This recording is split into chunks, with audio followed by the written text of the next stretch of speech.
Chers auditeurs, Dear listeners, bonjour. welcome in Comme d'Archi Podcast Season 3 Saison 3, dans le monde fascinant des architectes. and in the architectural projects. Je suis Anne-Charlotte Deponte, passionnée d'architecture et docteur des universités en histoire de l'archi. I am one of the spokespersons of Anne-Charlotte, who is a PhD in architecture history. Merci Thank you d'être avec moi aujourd'hui. to be with us today. Et And maintenant, now, lundi en français, place au talent. and Wednesday, let's talk projects. In English, of course. Bienvenue dans Comme d'Archi.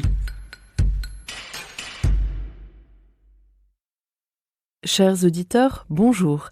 Bienvenue dans le 4e épisode de notre série d'été Comme d'Archi, sur le thème Petite chronique et beau château. Cet épisode a été écrit par Esther, qui prête sa voix au Comme d'Archi en anglais. N'hésitez pas à écouter ce podcast lors de votre visite de ce monument. Le château de Champ de Bataille, situé en Normandie, est sans doute l'un des plus grands chantiers privés de ces dernières décennies en Europe. Champ de Bataille fut principalement construit entre 1653 et 1665 par le comte frondeur Alexandre de Créqui. Au XVIIIe siècle, le duc de Beuvron, nouveau propriétaire, fait aménager le grand appartement. En 1992, après avoir été hospice, camp de prisonniers puis prison pour femmes, le château, ou plutôt ses ruines, sont rachetés par le décorateur Jacques Garcia. Commence alors une restauration titanesque pour retrouver l'art de vivre raffiné de l'Ancien Régime et la solennité du grand siècle. Les travaux sont fidèles au faste du château et des jardins et jeux d'eau attribués à l'architecte Levau et au paysagiste Lenôtre. Levau et Lenôtre ont notamment dessiné Versailles pour Louis XIV. Jean de La Varande écrivait au sujet de Champ de Bataille « Ici règne l'ampleur. Le décor n'intervient qu'après la déclaration de puissance. » Le château est placé au milieu d'un parc de 138 hectares. La perspective sur les jardins ne mesure pas moins de 1,5 km. Si la construction originale respecte le style classique, elle est aussi audacieuse, avant-gardiste, et se joue des conventions. La cour carrée est fermée par 2 arcs de triomphe à la romaine, l'un brisé, l'autre fermé. Serait-ce une revanche du propriétaire, le comte de Créqui, banni par le cardinal Mazarin suite à sa participation à la Fronde? Après tout, n'est-ce pas rappeler au puissant Giulio Mazzarini qu'il ne reste qu'un étranger parvenu? De part et d'autre de la cour, on trouve 2 ailes faussement jumelles et les écuries. Les lignes sont basses, mais parfaites. Les ailes sont classiques, en briques et pierre, avec une toiture d'ardoise. Une galerie latérale est greffée sur les ailes.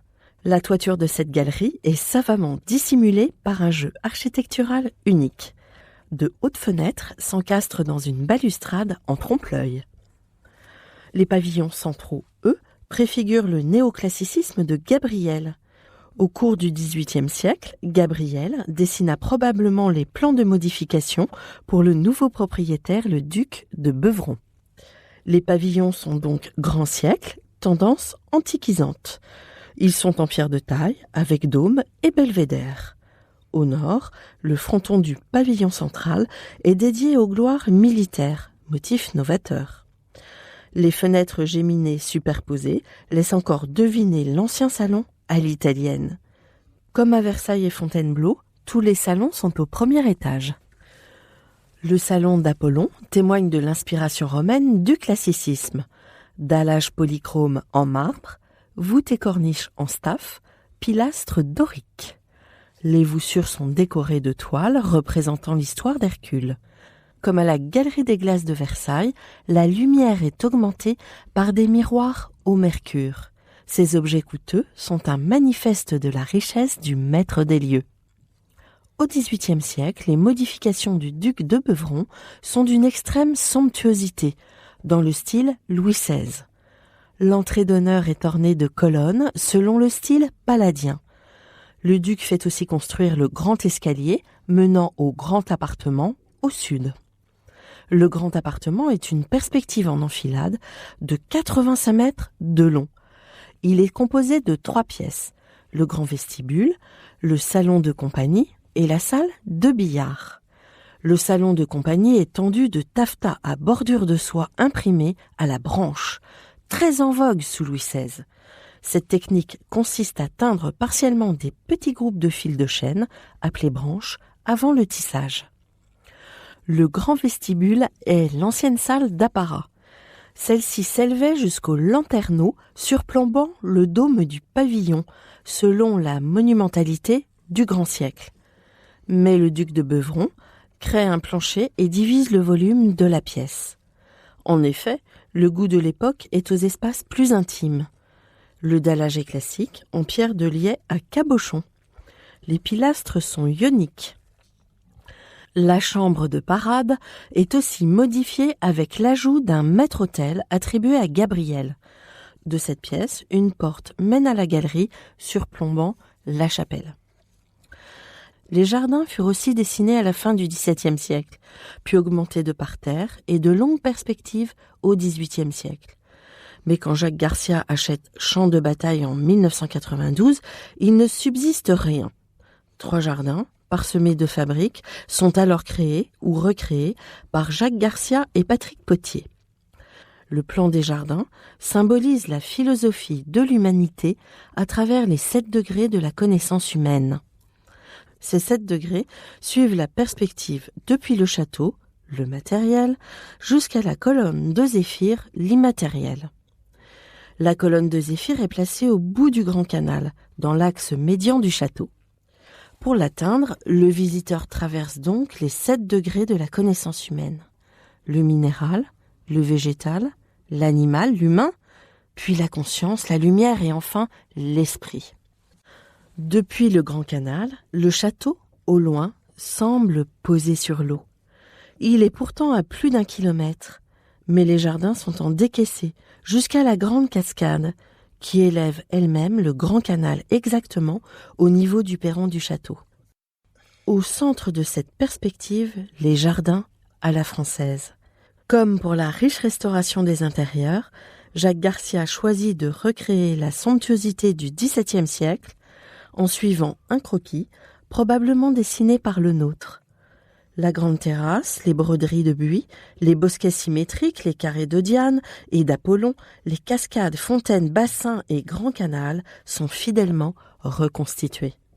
L'allée des Béliers est un fleuron de l'art taupière français. Les parterres de dentelles de buis sont en boulingrin, c'est-à-dire qu'un décaissement permet d'avoir le haut des dentelles au niveau du sol. De part et d'autre de ce jardin, 2 autres jardins ont été entièrement imaginés par Jacques Garcia et Patrick Potier. Un jardin méditerranéen avec une fabrique antiquisante et un jardin d'Orient abritant le pavillon des rêves, une folie mauresque.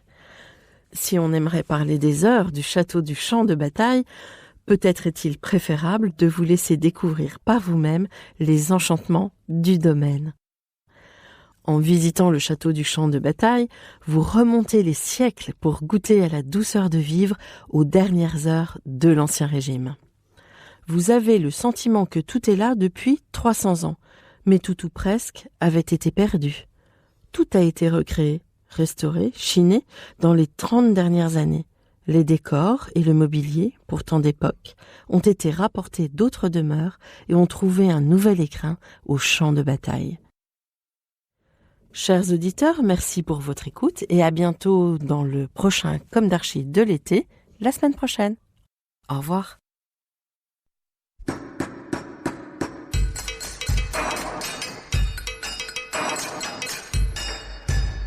Chers auditeurs, merci pour votre écoute. Merci à Julien Rebourg, réalisateur, qui nous accompagne sur la partie son.